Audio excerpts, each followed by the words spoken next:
guys, it's Sophie. So today I'm going to be doing my March book haul for you all.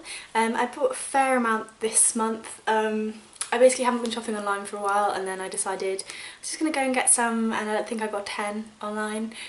So I'll run through the ones I've bought this month for you now. Now some of these I've read, some of them I haven't, and I'm probably going to go through the ones I've read first, but I'll save them for my March wrap up to talk about them. So the first is The Handmaid's Tale by Margaret Atwood. This is one that I really ought to have read a long time ago. I know a lot of people read it for school, but just never really got round to it, even though it came, highly recommended from most people who'd read it. It's kind of a dystopian novel, speaking about an alternative reality in which women are used solely for the purposes of breeding, or these handmaids are used solely for the purposes of breeding. So as I say, I'll talk a bit more about it in my wrap up, but for now that's all I'm going to say. And the next one's a little bit of YA, and I know I don't haul or read a lot of YA anymore, but this one really caught my eye. So this is Slasher Girls and Monster Boys, edited by April Janine Tucholke, but there's a whole group of YA authors in there who many of you, if you read YA, will have heard of, would have read their stuff, and this is a collection of short sort of horror and thriller stories.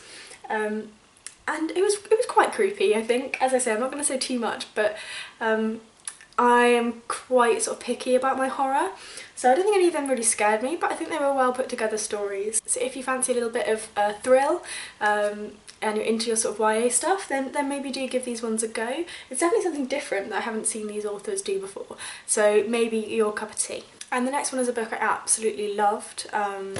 It's Everyday Sexism by Laura Bates. So if you guys have heard of the Everyday Sexism project on Twitter, they have a website as well. It's essentially sort of speaking out about everyday sort of incidents of sexism that you experience. And she's put together this book, and it's very clever. This edition is really pretty as well. It has sort of these lovely sort of turquoisey papers, and then you might be able to see it. They sort of highlight turquoise in the text as she goes through.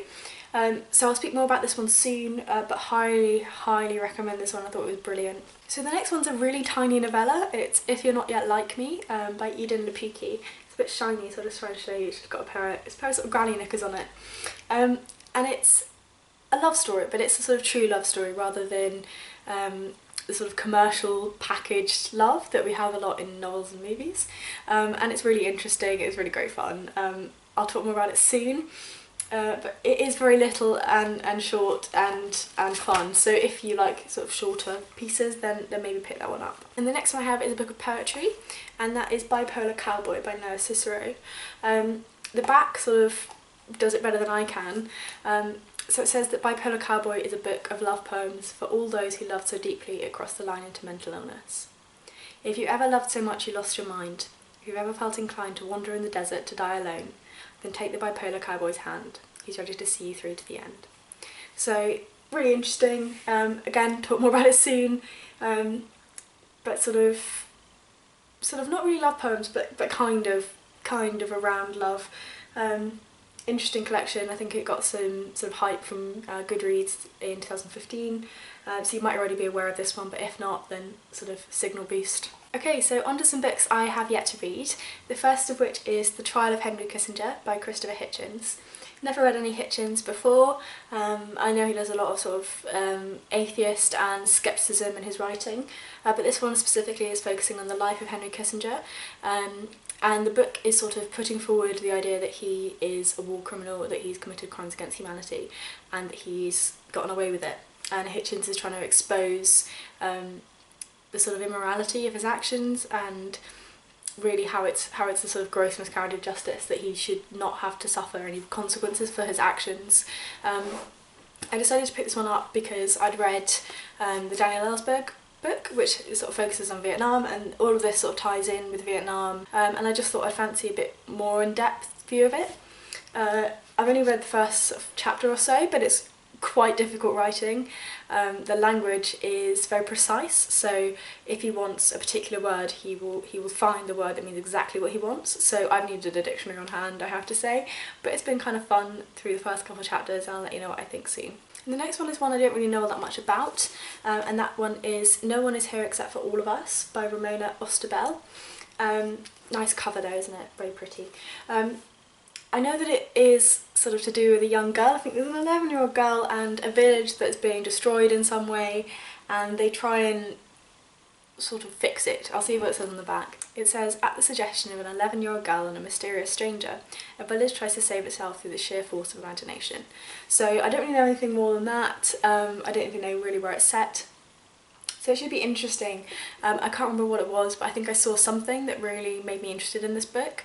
But I've forgotten what it was, so I'm probably just going to go in blind and see what I think, but I can't really give you too much more information than that, I'm afraid. And then the next one I have is Woman at Point Zero by Noelle Ed-Sadawi. And this is a sort of story of a woman's life in Egypt, and I don't know if she moves around, but it sort of mentions just the Arab world in general on the back.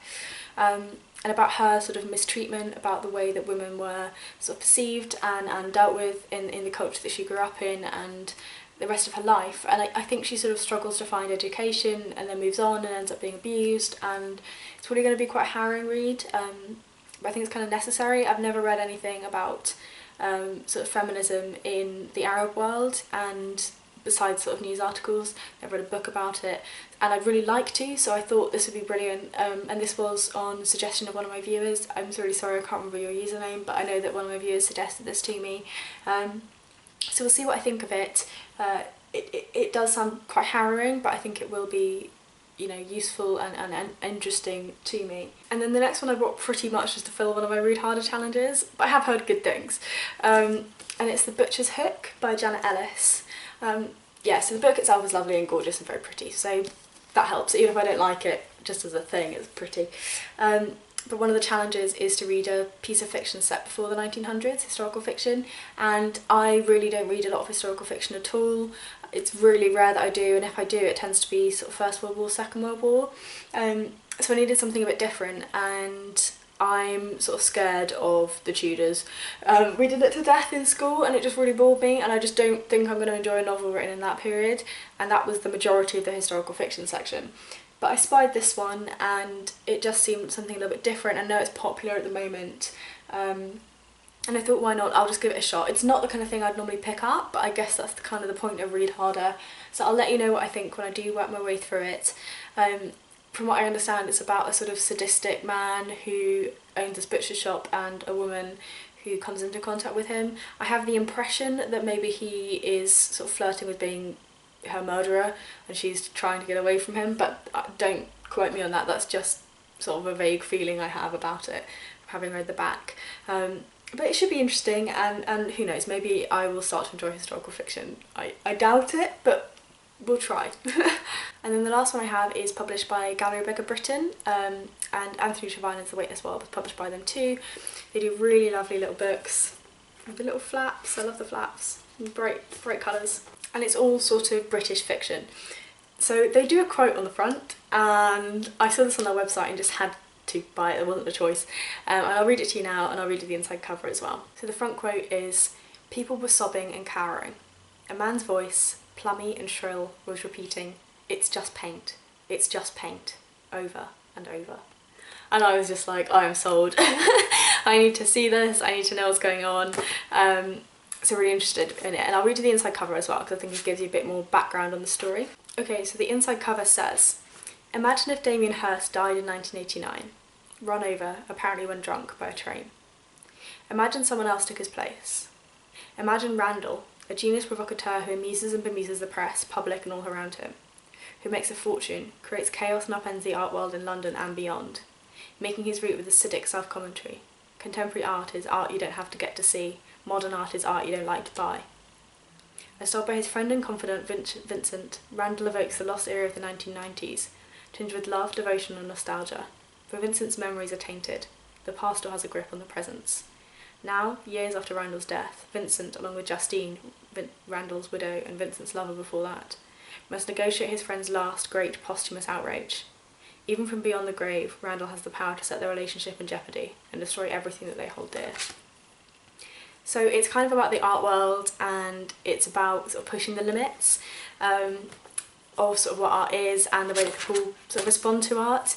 And normally that's not something I'm all that interested in, but the quote on the front, I was just completely sold. and then when I read the inside flap I was like, yes, this sounds really interesting, I want to know what's going on already. So really looking forward to this one, and probably more of Gallo Beggar Britton's books as well, because I really like The Weightless World, and what I've seen of their others, they just seem so interesting and they're really beautifully put together. So what can I say? I am a sucker for a good quote. So that's everything that I have for the month of March for you. Hopefully you enjoyed that. If there's any books that you saw in there that you are interested in, anything you saw in there that you didn't like, please let me know in the comments down below as always, and I will see you soon in my next video. Bye bye.